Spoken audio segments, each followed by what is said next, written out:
Breast feeding নিয়ে যতই বলা যায় কম পড়ে। বারবারই আমরা বলে থাকি যে বাচ্চার জন্য, দুগ্ধপোষ্য শিশুর জন্য মায়ের দুধই হচ্ছে সেরা খাদ্য। কারণ সেটা তাকে একাধারে নিউট্রিশন দেয়, প্লাস রোগ প্রতিষেধক ক্ষমতা পরিপূর্ণভাবে দেয়, এবং এটা অ্যাবসলিউটলি ন্যাচারাল। সুতরাং কখনোই বাচ্চাকে কিন্তু আর্টিফিশিয়াল ফিডে রাখার কথা ভাববেন না, আর কারোর কথাতেই প্রভাবিত বা প্ররোচিত হবেন না। নেক্সট আরেকটা কথা বলার, যে যদি ঠিকভাবে ব্রেস্ট ফিডিং করতে হয় আপনাদের জানতে হবে যে ব্রেস্ট ফিড দেওয়ার নিয়মটা কি।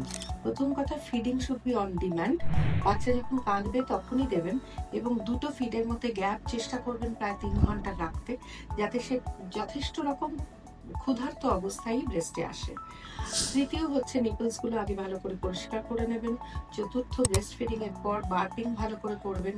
আর যতটা নিপল এবং অ্যারিওলা বাচ্চার মুখের মধ্যে ঢুকবে তত কিন্তু বাচ্চা হাওয়া কম সাক করবে। এই নিয়মগুলো মেনে বাচ্চাকে ফিট করাবেন, আর বাচ্চাকে বার্পিং করিয়ে তারপর কিছুক্ষণ তার দিকে অবজার্ভ করবেন, শুইয়ে দিয়েই বাচ্চাকে ছেড়ে দিয়ে চলে যাবেন না। যদি কখনো ওরা দুধ তোলে, সেক্ষেত্রে দুধ যতটা বেরিয়ে যায় ততই ভালো। বাচ্চাকে উপর করে মাথাটা পাশ ফিরিয়ে শুইয়ে দেবেন।